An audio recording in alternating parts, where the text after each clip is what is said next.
ಮಂಗಳೂರು ಮಹಾನಗರ ಪಾಲಿಕೆಯ 2025-26 ಮುಂದಿನ ಬಜೆಟ್ಗಾಗಿ ಎಲ್ಲ ಹಿತೈಷಿಗಳ ಸಾರ್ವಜನಿಕರ ಸಲಹೆ ಮಾರ್ಗದರ್ಶನ ಕೇಳಿಕೊಳ್ಳಲು ನಾವು ಕೂಡ ಸಭೆಯನ್ನು ಕರೆದಿದ್ದೀವಿ. ಈ ಒಂದು ಸಭೆ ಪ್ರತಿ ವರ್ಷ ನಡೆಸ್ತಾ ಇರ್ತೀವಿ.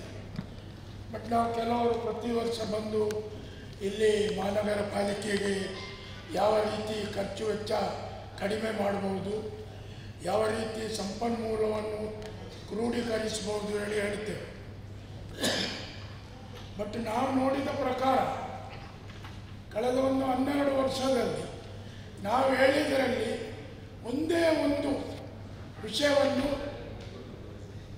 BJP ಕಾರ್ಪೊರೇಷನ್ ಇರಲಿ, ಕಾಂಗ್ರೆಸ್ ಕಾರ್ಪೊರೇಷನ್ ಇರಲಿ, ಯಾರು ಇದನ್ನು ಅಳವಡಿಸಲಿಲ್ಲ.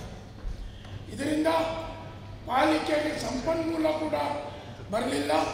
ಅದೇ ರೀತಿ ಸರ್, ನೀವು ಪ್ರತಿ 3 ವರ್ಷಕ್ಕೊಮ್ಮೆ ನಮ್ಮ ಮನೆ ಟ್ಯಾಕ್ಸನ್ನು ಸರ್ಕಾರ ಹೇಳಿದೆ ಹೇಳಿ ಯಾವ ಪಕ್ಷ ಅಧಿಕಾರದಲ್ಲಿದ್ದರೂ ಆಟೋಮೆಟಿಕ್ ಆಗಿ ಜಾಸ್ತಿ ಮಾಡ್ತೀವಿ. ಸರಿ, ಮಹಾನಗರ ಪಾಲಿಕೆಗೆ ಬೇಕು ಮಾಡ್ತೀವಿ. ಆದರೆ ನೀವು ಕಟ್ಟಡ ಪರವಾನಗಿಯಲ್ಲಿ ನೀವು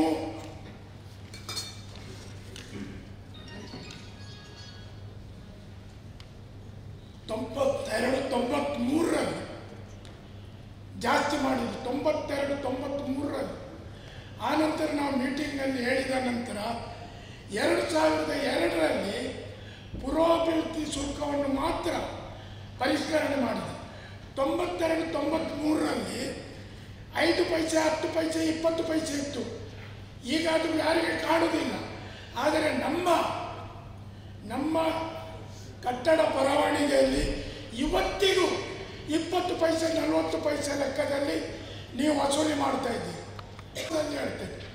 ಆದರೆ ನಮಗೆ ನೀವು 3 ವರ್ಷಕ್ಕೊಮ್ಮೆ 15% ಸರ್ಕಾರ ಹೇಳಿದೆ ಹೇಳಿ ಜಾಸ್ತಿ ಮಾಡ್ತೀರಿ. ಇದು ಯಾಕೆ ಮಾಡುವುದಿಲ್ಲ?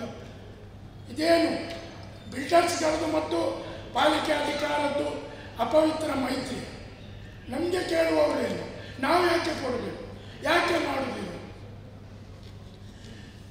ಸರಿ, ಇವತ್ತು ನೀರಿನ ಬಿಲ್ ನೀವು ಜಾಸ್ತಿ ಮಾಡ್ತೀರಿ, ಮತ್ತೆ ಕೇಳಿದರೆ ಹೇಳ್ತೀರಿ ಇಡೀ ಕರ್ನಾಟಕದಲ್ಲಿ ಮಂಗಳೂರಿನಷ್ಟು ಕಡಿಮೆ ಬೆಲೆಯಲ್ಲಿ ಯಾರೂ ನೀರು ಕೊಡುವುದಿಲ್ಲ. 54 ಲಕ್ಷ ರೂಪಾಯಿ ಉಳ್ಳಾಲ ಪಂಚಾಯತ್ ಬಾಕಿ ಇದೆ. ಮುಲ್ಕಿ 1,03,00,000. ಚೇಲಾರ್ಪದ 4,38,000. ಭಾಳ 20. ಸರ್, ನಮ್ಮ ಹತ್ರ ನೀವು ನೀರಿನ ದರ ಹೆಚ್ಚು ಮಾಡ್ತೀರಿ, ಆದರೆ ಯಾರಿಂದಲೂ ವಸೂಲಿ ಮಾಡಲಿಕ್ಕೆ ಹೋಗುವುದಿಲ್ಲ. ಕೇವಲ ಬಿಲ್ಡರ್ಸ್ಗಳು. ಸರ್, ಇದನ್ನಾದರೂ ಒಂದು ಸರಿ ಮಾಡಿ. ಇವತ್ತು ಗೋಪಾಲಕೃಷ್ಣ ಭಟ್ರು ಒಂದು ಬಿಲ್ಡಿಂಗ್ ಕಟ್ಟಲಿಕ್ಕೆ ಲೈಸೆನ್ಸ್ ತಗೊಳ್ತಾರೆ. ಅವರಿಗೆ ಲೈಸೆನ್ಸ್ ಗೋಪಾಲಕೃಷ್ಣ ಭಟ್ ಹೇಳ್ಕೊಡ್ತಾರೆ. ಅವ್ರು ಕನ್ಸ್ಟ್ರಕ್ಷನ್ನಲ್ಲಿ ತಗೊಳ್ತಾರೆ. ನಿಮ್ಮವರು ಅವರಿಗೆ ಮಧ್ಯದಲ್ಲಿ ಬಿಲ್ ಕೊಡೋದಿಲ್ಲ, ಏನು ಕೊಡೋದಿಲ್ಲ. ಅವರ ಬಿಲ್ಡಿಂಗ್ ಆಗ್ತದೆ, ಅವ್ರ ಫ್ಲ್ಯಾಟ್ ಆಗ್ತಾರೆ, ಅಲ್ಲಿ ಅಸೋಸಿಯೇಷನ್ ಆಗ್ತದೆ. ಇವರು ಕನ್ಸ್ಟ್ರಕ್ಷನ್ಗೆ ಕೊಟ್ಟ ನೀರಿನ ಬಿಲ್ ಕೊಡದೆ ಅದು ಲಕ್ಷಗಟ್ಟಲೆ ಬಾಕಿ ಉಂಟು. ಲಕ್ಷಗಟ್ಟಲೆ ನೀವು ಟೈಸಿ ಬಿಲ್ ಬಾಕಿ ಇರುವವರು ಎಷ್ಟು ಬಿಲ್ಡರ್ಸ್ಗೆ ಲೀಸ್ಟ್ ಸಿಗ್ತದೆ.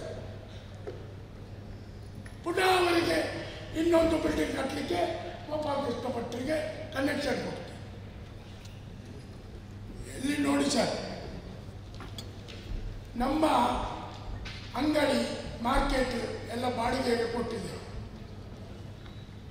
ಆ ಅಂಗಡಿ ಬಾಡಿಗೆ ಅದನ್ನು ನೀವು ಅವ ಎಷ್ಟೋ ವರ್ಷದ್ದು ಬಾಕಿ ಇಡ್ತಾನೆ, ಅವನಿಗೆ ಬಡ್ಡಿ ಇಲ್ಲ.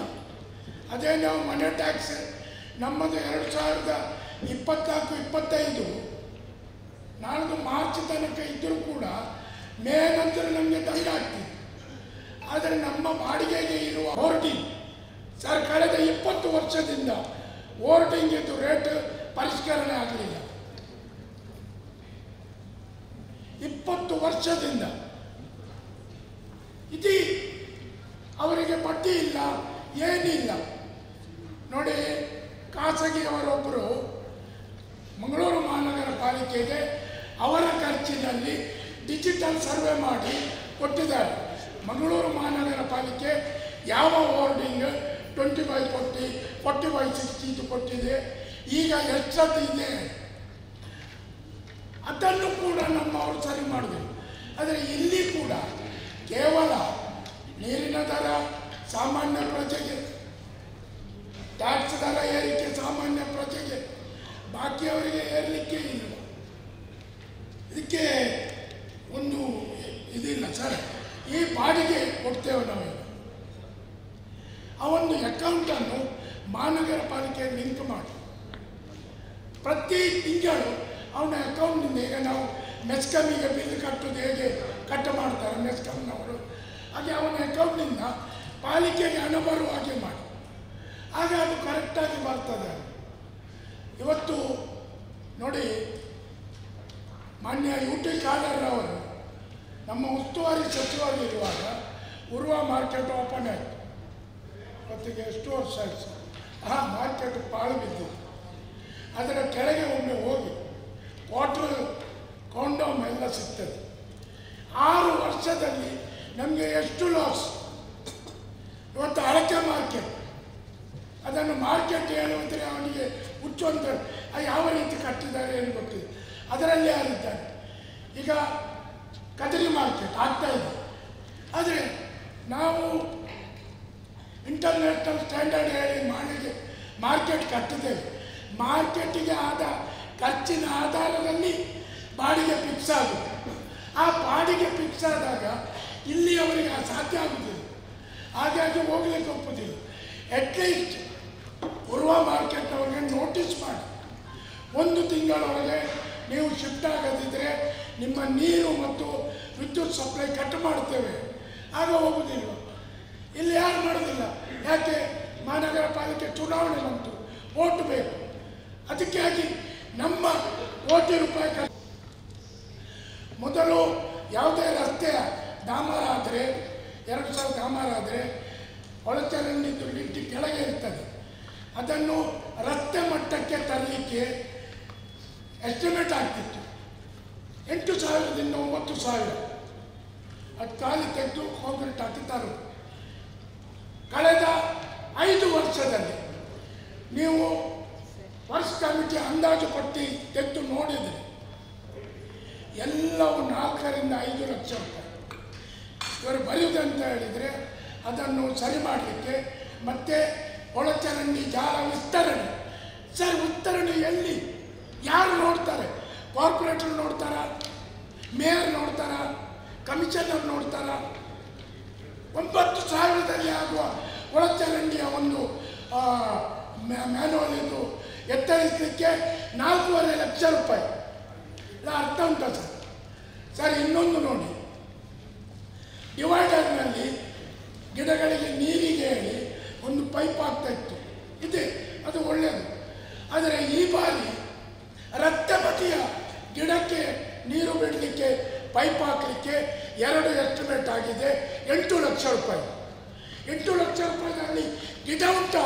ಒಮ್ಮೆ ಹೋಗಿ ನೋಡಿ ಸರ್. ಕಡಿವಾಣ ಬೇಡದಿದ್ದದಕ್ಕೆ ಹಾಕಿ ಜನರಿಗೆ ಖರ್ಚು ಬಿಲ್ ಕಡಿಮೆ ಮಾಡಿ. ಒಂದು ಫಿಲ್ಟರ್ ಇದ್ದು ಲೈಸೆನ್ಸ್ ರೇಟ್ ಹೆಚ್ಚಾಗುವುದಿಲ್ಲ, ಕನ್ಸ್ಟ್ರಕ್ಷನ್ ನೀರಿದ್ದು ಹೆಚ್ಚಾಗುವುದಿಲ್ಲ, ಹೋರ್ಡಿಂಗ್ಸಿಗೆ ಹೆಚ್ಚಾಗುವುದಿಲ್ಲ. ಖಾಲಿ ಮನೆ ಮಾಲೀಕನಿಗೆ ಮಾತ್ರ ಪ್ರತಿ ಸಲ ಹೆಚ್ಚು ಮಾಡ್ತೀರಿ, ಕಟ್ಟದಿದ್ದರೆ ದಂಡ ಹಾಕ್ತೀರಿ. ಇದೆಲ್ಲ ಅರ್ಥಹೀನ ಸರ್. ದಯವಿಟ್ಟು ಕೇವಲ ನೋಡಿ, ಇನ್ನೊಂದು ಮಂಗಳೂರು ವ್ಯಾಪ್ತಿಯಲ್ಲಿ 2 ವೀಲರ್ 4 ವೀಲರ್ ರಿಜಿಸ್ಟ್ರೇಷನ್ ಆದರೆ ಪ್ರತಿ ಗಾಡಿಯಿಂದ 2 ವೀಲರ್ನಿಂದ 50 ರೂಪಾಯಿ, 4 ವೀಲರ್ನಿಂದ 100 ರೂಪಾಯಿ ಮಂಗಳೂರು ಮಹಾನಗರ ಪಾಲಿಕೆಗೆ ಕೊಡಬೇಕು. ನಾನು ಕಳೆದ 10 ವರ್ಷದಲ್ಲಿ ಹೇಳ್ತೇನೆ, ಇವತ್ತು ತನಕ ಮಂಗಳೂರು ಮಹಾನಗರ ಪಾಲಿಕೆ 1 ರೂಪಾಯಿ ವಸೂಲಿ ಮಾಡಲಿಲ್ಲ. ಇದು ನಮ್ಮ ಹಕ್ಕು, ಸರ್ಕಾರ ಹೇಳಿರುವಂಥದ್ದು. ಯಾಕೆ ಮಾಡೋದಿಲ್ಲ ಪಾಲಿಕೆ? ಸರ್, ಇನ್ನೊಂದು ನೋಡಿ, ADB ಫಸ್ಟ್, ಇದೊಂದು ದೊಡ್ಡ ನಮ್ಮ ಮಂಗಳೂರು ಮಹಾನಗರ ಪಾಲಿಕೆಗೆ ನಾಚಿಕೆ ಆಗಬೇಕು. ADB ಫಸ್ಟಿನಲ್ಲಿ ಆ ಗುತ್ತಿಗೆದಾರರು ಮೂರು ಕಾಮಗಾರಿಯಲ್ಲಿ ಮಂಗಳೂರು ಮಹಾನಗರಕ್ಕೆ ವ್ಯತ್ಯಾಸ ಉಂಟಾಗಿರುವಂಥ 17 ಕೋಟಿ ರೂಪಾಯಿ ರಿಫಂಡ್ ಮಾಡಬೇಕಿತ್ತು. ಕೋರ್ಟ್ ಹೇಳಿದೆ ಕೊಡಬೇಕು ಹೇಳಿ. 2ಕ್ಕೆ ಆ ಗುತ್ತಿಗೆದಾರ ಅಪೀಲ್ ಮಾಡಿದ್ದಾನೆ, 1ಕ್ಕೆ ಮಾಡಲಿಲ್ಲ. ADB ಫಸ್ಟಾಗಿ ಎಷ್ಟು ಹೊತ್ತಾಯಿತು? ನಾನು ಅದನ್ನು ಕೊಟ್ಟಿದ್ದೇನೆ, ಆಯುಕ್ತರಿಗೆ ಕೊಟ್ಟಿದ್ದೇನೆ, ಲಾ ಆಫೀಸರಿಗೆ ಕೊಟ್ಟಿದ್ದೇನೆ. ಕಾರ್ಪೊರೇಷನ್ ಏನು ಕ್ರಮ ತಗೊಂಡಿದೆ? ಒಬ್ಬ ಆಂಧ್ರ ಪ್ರದೇಶದ ಕಾಂಟ್ರಾಕ್ಟ್ ಕೊಡುವ ಹಣವನ್ನು ನಾವು ವಸೂಲಿ ಮಾಡುವುದಿಲ್ಲ. ನೀವು ನಮಗೆ ಮಾತ್ರ ತೆರಿಗೆ ಏರಿಸ್ತೀರಿ, ನೀರಿನ ದರ ಏರಿಸ್ತೀರಿ. ದಯವಿಟ್ಟು ಇದನ್ನೆಲ್ಲ ಅಟ್ಲೀಸ್ಟ್ ಸರ್ 1 ತಿಂಗಳ ಸಮಯಾವಧಿ ಇದೆ, ಏನಾದರೂ ಒಂದು ಯುದ್ಧೋಪಾದಿಯಲ್ಲಿ ಮಾಡಿ ಪಾಲಿಕೆಗೆ ಉಳಿಸಿ ಅಷ್ಟೇ ಸರ್.